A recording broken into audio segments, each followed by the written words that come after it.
Hey, Excellent. Stuart, it's good to see you again. What are we talking about today, man? Hey, Al, we are going to bust another project management myth, which is going to be about running hard, right? We're all just told, just get it done. When executives pile on too much work, we're told just get it done, find a way, run harder, work harder, right? Is that And we're is gonna that the we're gonna reason bust that why? one wide open. Yeah, is that the reason why we're doing this while you're running somewhere? Where are you in God's land this day? Yeah, do you know, it's the spring is beginning, right? It's the end of February, nearly into March. So Yeah, the spring in England is just beginning, excellent. and the sky is blue. So I figured this would be a great time to share with friends around the world the fact that, in fact, occasionally in the UK, the sky is blue. It's a miracle. It's a miracle, and we'll take it. So listen, you're spot on. Thanks for teeing this up. To me, as our listeners will find out, it's one of those almost common sense, but what is common anyway, right? When it comes to business, when it comes to PMOs and practicing projects, yeah.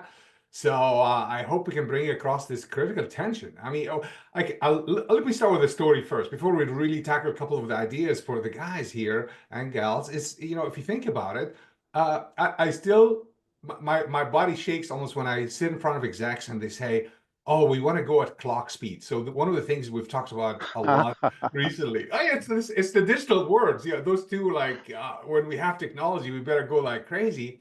And however, in the same sentence, Stuart, I'm not kidding you. In the same sentence, the end of that statement from executives usually is, "But I don't like surprises." So think about that for a moment. I just want you to really comprehend that for a moment. On one side, we're authorizing the leaders and the PMs and others to go like as fast as they could to execute on missions. And then we tell them, oh no, oh, by the way, I gotta be in the loop on every darn thing, right? So maybe that's an angle you can tackle with technology here in a minute. Maybe there's some ways around it, but still Absolutely.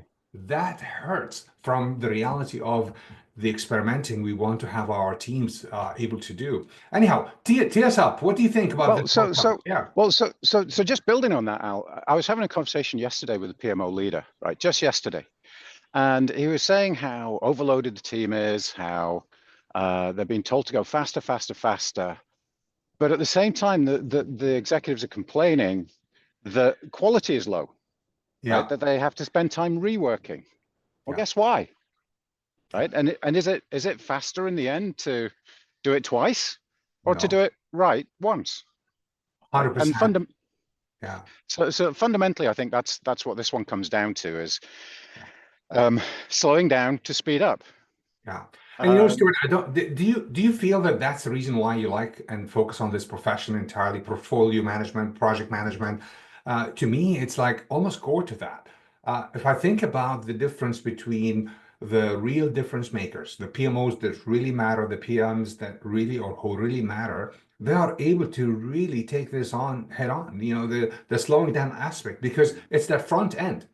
The front end is really what matters. All the execution stuff Absolutely. goes almost on cruise control. It's an automatic process. Once you set that early part, you have been dedicating years of your life to that early part and how to do this mechanically as well and strategically. You want to tell me a little bit about an idea there, and I also will add some thoughts. Yeah, yeah. I mean, fundamentally, right? If once you start a project, your Yeah, ability to control things like how much resource do you have and how long do you have to deliver it and everything else, your control's gone, yeah, right? You're yeah, in the race and you've just got to run it.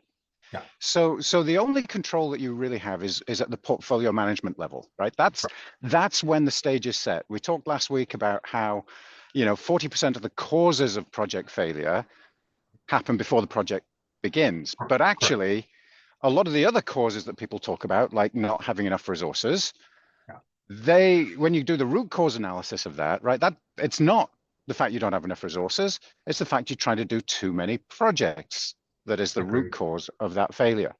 So if you Agreed. want to fix it, you have to fix it at that sort of portfolio level. Yeah, Um, yeah. yeah, No, and so how do sorry, you, go ahead. so my challenge, I want to just add to that because the challenge sometimes back to the example of executives I've said at the front end here, how how have you managed? So I can tell you the way I've managed to do this with execs is to really invest in the courageous behaviors of the PMOs and the PM teams. Yeah, stepping up, going on the edge a bit, right? Asking tougher questions, ensuring that those execs realize that what matters the most is to create an environment where we can dialogue about that front end and then get the data, get the tool to support us, right? Do you find that also Yeah, working sometimes for the ones who exemplify this? absolutely. Data is your friend. Okay. In this case, data is absolutely your friend, and Yeah. making it really clear and simple. So when an executive, so we did a demo webinar last night actually, Al, Yeah. and part of it is we've got this really cool tool that helps, a little bit of AI that'll help optimize your portfolio so you're not overloading people. Yeah. And so we did a little what if, so the exec comes in and he says, yeah, but I know stuff you don't know, and we have to do this project, and we have to do this project as well, right? So we forced them in, and then we pressed the button, Yeah. and we said, okay, we could do those projects, but in order to do those projects, we'd have to stop other projects, Yeah. right? In order to deliver it, we'd have to stop other projects that would cost us $200 million. Would Yeah. you still like to stop? Yeah, would you still like to force those projects in? It's okay if you do, right? It's your business. It's not my Yeah. business. Yeah. Exactly. But Yeah. but being able to give them that data really quickly, and give them that scenario, and help them understand what are the consequences of Yeah. just shouting and screaming for more. I love this one because I would imagine, Stuart, every practitioner listening to this would say, I've lived this day in, day out with those execs trying to jam in additional ideas, the product of the day, let's call it, etc. When in reality, just like he did with that exec overnight, they don't see what they don't see. And there's nothing wrong for us to push back and ask the tough questions, show the data and everything else. So we educate upwards, right? This whole Yeah, notion of yeah, data and the power of AI and the power of the tough questions and the courageous muscles we want to build in organizations is to really educate upwards, because at the end of the day, that's what the PMOs and the PMs are there for. They're not there to say, yes, let's jam another one, let's tackle this another one, etc., or even continue on the journey of some projects without really questioning that. That's the other part of this slow down to go faster. Where are the slow down points throughout the journey, and how do I nourish those points, right? So that I get to a place absolutely. where I'm acting and operating in a smart way. Yeah. And when it comes to explaining to executives, it's not always intuitive. Sometimes this stuff's really counterintuitive, Yeah. right? So for example, you're going through the planning cycle every year, Yeah. and you spend a bunch of time, right, deciding which projects to do. And all your exec sponsors are advocating for the projects, and they get very excited. Yay, my project's been approved. It's been budgeted. Yeah. Then it rolls around to the first day of the financial year. What happens? All those exec sponsors come and knock on the door of the PMO, right? Bang, bang, bang. And they say, please start my project now, right? So what do? Well, you start them all, right? So all Yeah. the execs are going, oh, good, you've started my project. I feel good. But Love it. what's really Yeah. happening Yeah. is that your resources are spending, a week on one project, then they're jumping to the next project, right? Then Yeah. they're jumping to the next project, then they're kind of jumping back to the first project. Yeah. Yeah. And when you're task switching like that, you're being horrifically inefficient. I mean, massively inefficient. Not even to But mention the impact on the human side, the motivation, the engagement, the morale, the stress. I mean, you're driving your entire organization, entire ecosystem nuts, basically, with those behaviors as an executive. Yeah. Hey, listen, absolutely. I'm amazed by this one. I think we're going to connect the dots to many other additional ones in our next sessions. I wanted to share with you a big surprise as well. I just got it overnight in my hand, and Wow. holding it in my hand, it makes a huge Awesome. difference. I know it was coming. I know it was available for folks, etc.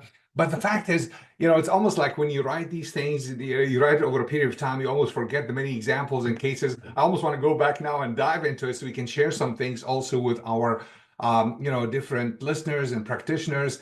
And this one is dedicated to my dad. I mean, the one thing about the Nice. memory of my dad is a systems thinker. So what we are really saying to a lot of our folks with that simple message today about slowing down to go faster and balancing that with the clock speed that we all need to operate under is to really take a moment to think through it, think systematically, have the data help you, work on educating execs like you and I talked about, and hopefully we'll add some elements to this, holistic approach to the portfolio as we tackle things in our next rounds. Any final thoughts? So I'll let you go back to the countryside and to your jogging Yeah, today. yeah. So I've got a couple of quick thoughts, right? So there's a technical side to this going faster thing. And if people are interested in that, I would recommend a book by a gentleman called Michael Hannon. And the book's called something like The CIO's Guide to High Performance Portfolio Management or something. Search for Mike Hannon, Hannan. And it's an amazing book. It's very short.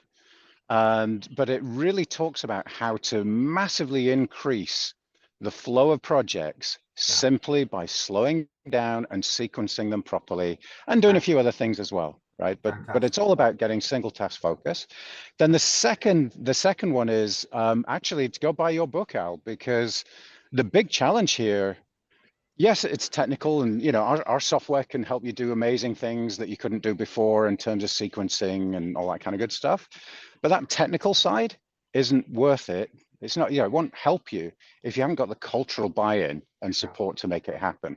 Love So it. just wave your book around again, because people need to go get a Thank you. copy. We'll do that, but I love how you ended there because really connecting the flow to the culture, I think that's fantastic. I think that's It really really is important. a Yeah. good statement to end on. Thank you for your time today. Be safe in your enjoyment of the spring in Yeah. the The blue UK. skies. It's marvelous. Absolutely loving it. And I'll see you next week. Cheers, my friend. All the best to our listeners. Ciao.